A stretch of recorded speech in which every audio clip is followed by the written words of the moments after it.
नमस्कार दोस्तों। हिरोशिमा पर न्यूक्लियर अटैक करने से ठीक 20 दिन पहले 16 जुलाई 1945 सुबह के लगभग 5:30 बजे अमेरिका में दुनिया का पहला न्यूक्लियर टेस्ट कंडक्ट किया जाता है। इस टेस्ट का कोड नेम द ट्रिनिटी था। यह विस्फोट इतना शक्तिशाली था कि इससे उठने वाले आग के गोले को 100 किलोमीटर दूर अलामोगोर्डो एयरफील्ड से भी देखा गया था और विस्फोट से बने मशरूम क्लाउड की हाइट आसमान में 12 किलोमीटर दर्ज करी गई। इस टेस्ट को उस दिन 425 लोगों ने लाइव देखा था, जिसमें एक नाम फादर ऑफ एटॉमिक बम कहे जाने वाले जूलियस रॉबर्ट ओपेनहाइमर का था। टेस्ट के सक्सेसफुल होने के बाद ओपेनहाइमर ने इंटरव्यू देते हुए गीता का एक श्लोक याद किया, मैं अब काल हूं जो दुनिया का नाश करता है। Now I am become death, the destroyer of worlds.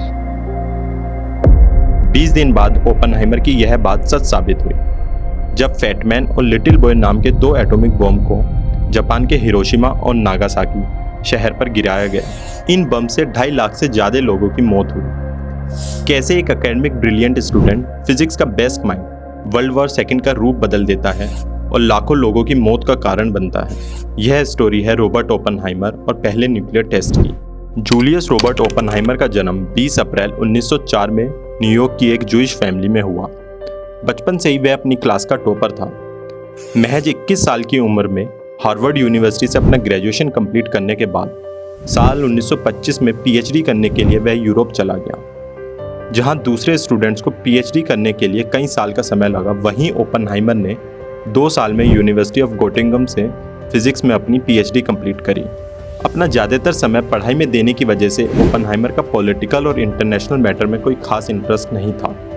32 साल की उम्र तक उसने एक भी बार वोटिंग नहीं करी थी। 1929 की वॉल स्ट्रीट क्रैश की खबर भी उसको 6 महीने बाद अपने दोस्त अर्नेस्ट लॉरेंस से मिली। वहीं दूसरी तरफ वर्ल्ड पॉलिटिक्स की इक्वेशन तेजी से चेंज हो रही थी। जर्मनी में हिटलर एक पावरफुल लीडर बनकर उभर रहा था। 7 अप्रैल 1933 हिटलर ने law for restoration of professional civil services pass किया, जिसके चलते ज्यूज को गवर्नमेंट पोजीशन से हटाया गया और यूनिवर्सिटी में उनके द्वारा टीचिंग पर बैन लगाया गया। Albert Einstein, John von Neumann, Leo Szilard, James Franck, Edward Teller, Enrico Fermi जैसे फेमस ज्यू साइंटिस्ट अपनी जान बचाकर जर्मनी छोड़कर अमेरिका और दूसरे कंट्रीज चले गए। साइंटिस्ट कम्युनिटी की इस कंडीशन को देखकर ओपेनहाइमर का पॉलिटिक्स और इंटरनेशनल अफेयर में इंटरेस्ट जागता है, जिसके चलते 2 साल तक ओपेनहाइमर ने अपनी सैलरी का 3% हिस्सा जर्मन साइंटिस्ट को जर्मनी से निकलने में दिया। इसी बीच ओपेनहाइमर कम्युनिस्ट आइडियोलॉजी के कॉन्टेक्ट में आया। उसने कम्युनिस्ट पार्टी ऑफ यूएसए को फेवर करना और स्पेनिश सिविल वॉर में फंड कलेक्ट करना भी शुरू कर दिया। आगे चलकर यही कम्युनिस्ट आइडियोलॉजी ओपेनहाइमर के डाउनफॉल का रीजन भी बनती है, जिसको हम वीडियो में आगे देखेंगे। इस सब के बीच दिसंबर 1938 में जर्मनी के 2 साइंटिस्ट ओटो हान और फ्रिट्ज स्ट्रोमैन न्यूक्लियर फिजन की डिस्कवरी करते हैं। न्यूक्लियर फिजन की डिस्कवरी की खबर मिलते ही 2 अगस्त 1939 में एल्बर्ट आइंस्टाइन और लियो सिलार्ड अमेरिकन प्रेसिडेंट फ्रैंकलिन रूजवेल्ट को लेटर लिखकर जर्मनी द्वारा न्यूक्लियर बम बनाना और सेकेंड वर्ल्ड वॉर में उसको यूज़ करने की चेतावनी देते हैं। Franklin Roosevelt immediately 2 committee form करते हैं। पहली एडवाइजरी कमेटी ऑन यूरेनियम, जिसके डायरेक्टर लेमन ब्रिग्स थे। इस कमेटी का मेन एम था न्यूक्लियर फ्यूल यूरेनियम 235 पर रिसर्च करना। दूसरी नेशनल डिफेंस रिसर्च कमेटी, जिसका पर्पस था न्यूक्लियर बम बनाने में जो भी प्रॉब्लम है उनका सॉल्यूशन प्रोवाइड करना। 28 दिसंबर 1942 में Franklin Roosevelt finally Manhattan project को ऑथोराइज करते हैं, जिसका एम था पहला न्यूक्लियर बम बनाना। मेजर जनरल लेस्ली ग्रूव्स को प्रोजेक्ट का डायरेक्टर बनाया गया, जो आगे चलकर ओपेनहाइमर को इस प्रोजेक्ट में इंक्लूड करते हैं। इस प्रोजेक्ट के 3 पार्ट थे, जिसके लिए 3 अलग अलग लोकेशन को चूज किया गया: ओक रिज टेनेसी, हैनफोर्ड मैनहट्टन और loss Alamos laboratory new Mexico.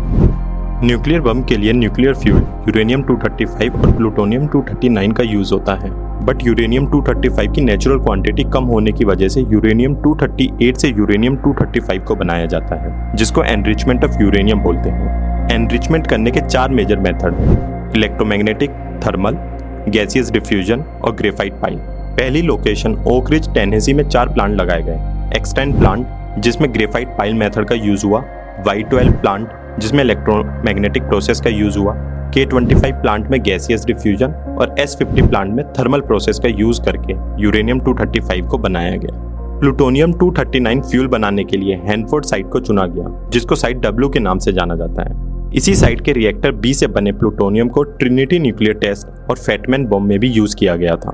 साल 2008 में बी रिएक्टर को यूएस का नेशनल हिस्टोरिक लैंडमार्क भी डिक्लेयर किया गया। लॉस एलामोस लेबोरेटरी इस प्रोजेक्ट की तीसरी और सबसे इंपॉर्टेंट साइट बनी, जिसके डायरेक्टर थे रॉबर्ट ओपेनहाइमर। इस साइट का पर्पस था न्यूक्लियर बम का डिजाइन तैयार करना, जिसके लिए 2 मेथड का यूज किया गया, पहला गन टाइप और दूसरा इम्प्लोजन टाइप। इन मेथड को समझने से पहले न्यूक्लियर रिएक्शन कैसे काम करती है उसको जान लेते हैं। जब भी न्यूक्लियर फ्यूल जैसे कि यूरेनियम 235 को न्यूट्रॉन से हिट करवाया जाता है, तो यह यूरेनियम 235 बेरियम और क्रिप्टन में स्प्लिट होने के साथ साथ रेडियो एक्टिव रेज, न्यूट्रॉन और एनर्जी रिलीज करता है। यह न्यूट्रॉन फर्दर यूरेनियम 235 एटम से टकराते हैं, जिससे फर्दर न्यूट्रॉन एनर्जी और रेडियो एक्टिव रेज एमिट होती हैं। इसलिए हर न्यूट्रॉन के टकराने से न्यूक्लियर रिएक्शन बढ़ती चली जाती है और large amount of energy release होती है, जिसको न्यूक्लियर बम बोलते हैं। गन टाइप मेथड में बम के टिप और बेस में यूरेनियम 235 को प्लेस किया जाता है। बेस वाले यूरेनियम को कन्वेंशनल एक्सप्लोजिव डिवाइस से डेटोनेट किया जाता है, जिससे निकले न्यूट्रॉन एक ट्यूब से पास होकर टिप में रखे यूरेनियम 235 से टकराते हैं और न्यूक्लियर रिएक्शन स्टार्ट हो जाती है। यह मेथड दिखने में गन जैसा लगता है, इसलिए इसको गन मेथड बोला जाता है। लिटिल बॉय बम में इसी मेथड का यूज हुआ था। इम्प्लोजन टाइप मेथड में बम के सेंटर में प्लूटोनियम 239 को प्लेस किया जाता है।